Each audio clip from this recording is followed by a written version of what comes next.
একজন কিংবদন্তি গায়ককে বলা হলো আপনাকে ইচ্ছে করে খারাপ গাইতে হবে। ভাবতে পারেন, যে মানুষ সুরে নিখুঁততার জন্য পরিচিত তাকেই বলা হচ্ছে ভুল করে গাইতে। আর সেই অসম্ভব পরিস্থিতি থেকেই জন্ম নিল বাংলা সিনেমার ইতিহাসে অন্যতম সেরা দ্বৈত গান দোলে দো দুল দোলে ঝুলো না। সিনেমা সঙ্গীত মঞ্চ 1963 সালের সুপারহিট বাংলা ছবি দেয়া নেয়া, নায়ক উত্তম কুমার, আর ছবিতে গুরুত্বপূর্ণ একটি চরিত্রে ছিলেন তার ভাই তরুণ কুমার। এই ছবিরই একটি গান দোলে দো দুল দোলে ঝুলো না।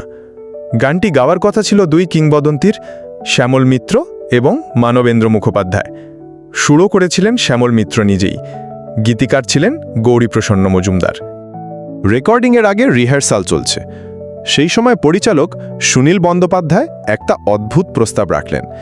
তিনি বললেন, গল্প অনুযায়ী উত্তম কুমারের চরিত্র গান খুব ভালো গায়, কিন্তু তার বন্ধুর চরিত্র অর্থাৎ তরুণ কুমারের চরিত্র গান তেমন জানে না।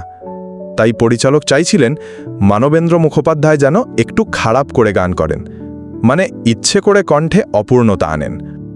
একজন শিল্পীর কাছে এর চেয়ে কঠিন কথা আর কি হতে পারে? কারণ সত্যিকারের শিল্পী তো মঞ্চে বা মাইক্রোফোনের সামনে দাঁড়িয়ে নিজের শতভাগটাই দিতে চান। শোনা যায় এই কথা শুনে মানবেন্দ্র মুখোপাধ্যায় ভীষণ অস্বস্তিতে পড়ে যান। তিনি প্রায় উঠে চলে যেতে চাইছিলেন। ঠিক সেই সময় ঘরে ঢোকেন উত্তম কুমার, আর তারপর যা বলেছিলেন সেটাই বদলে দেয় পুরো পরিস্থিতি। উত্তম কুমার নাকি খুব শান্তভাবে বলেন, এটা তো কোনো বিখ্যাত সাহিত্যিকের অবিকল উপন্যাস নয়, চিত্রনাট্য একটু বদলালে সমস্যা কোথায়? আপনারা মানবেন্দ্রকে ডেকেছেন কারণ উনি তো সেরাটাই দেবেন, যেমনভাবে আপনারা আমার কাছেও ঠিক শতভাগ অভিনয় আশা করেন। ওনার মতো একজন শিল্পী ইচ্ছে করে খারাপ গাইবেন কিভাবে? এই একটি কথাতেই পরিবেশ বদলে যায়। পরিচালকও বুঝতে পারেন একজন বড় শিল্পীকে ছোট করে দেখিয়ে বাস্তবতা আনা যায় না, বরং দুই মহারথীকে তাদের স্বাভাবিক শক্তিতে গাইতে দিলে গানটাই ইতিহাস হয়ে উঠবে। আর সেটাই হয়েছিল। তারপর রেকর্ড হলো শ্যামল মিত্র আর মানবেন্দ্র মুখোপাধ্যায়ের যুগল কণ্ঠে দুলে দো দুল দুলে ঝুলো না। আর বাংলা সিনেমা পেল এমন এক দ্বৈত সঙ্গীত যা আজও শুনলে মনে হয় যেন একে অপরের সঙ্গে প্রতিযোগিতা করছে না, বরং একে অপরকে আরও উঁচুতে তুলে দিচ্ছে।